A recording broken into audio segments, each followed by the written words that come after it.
তো বন্ধুরা, আজকে চলে গেছিলাম একটি নিমন্ত্রণ বাড়িতে।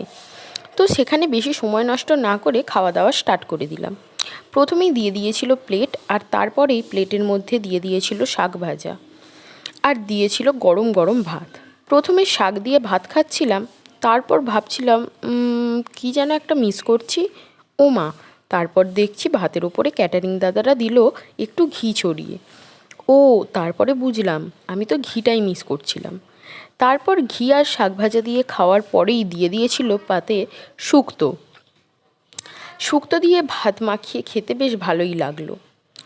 তারপর শুক্তো দিয়ে ভাত খেতে না খেতেই পাতে দিয়ে দিয়েছিল ঝুরি আলু ভাজা, আর তার সাথে ভাতের ওপরে দিয়ে দিয়েছিল ভেজ ডাল। ভাতের সাথে ভেজ ডাল আর আর একটু লেবু চিপে আলু ভাজা দিয়ে যেই মুখে পুরলাম, ওফ, একেবারে বেস্ট কম্বিনেশান।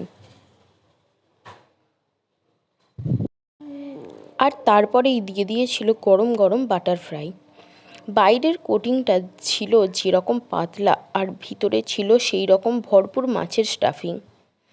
আর যেই মুখে পুরলাম, উফ, আর কি চাই! একদম খুব সুন্দর খেতে হয়েছিল এই বাটার ফ্রাইটা। আমি তো তারপরে আরও একটা নিয়েছিলাম। তারপর বাটার ফ্রাই খাওয়ার পরে দিয়েছিল এঁচোড় চিংড়ি। তো এঁচোড় চিংড়িটাও খেতে কিন্তু হয়েছিল অসাধারণ।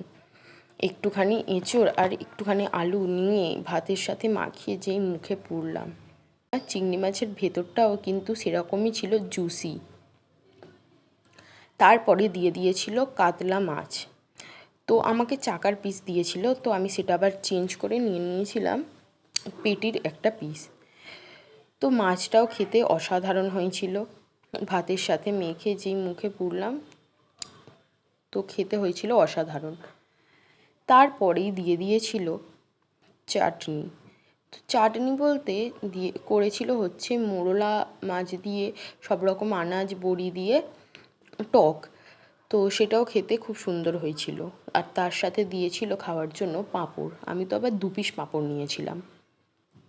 তো পাঁপড় আর চাটনি খাওয়ার পরে দিয়েছিল কমলা ভোগ। তো কমলা ভোগটাও ছিল খুব নরম আর খুব সুন্দর খেতে। তারপরে দিয়ে দিয়েছিল পায়েস।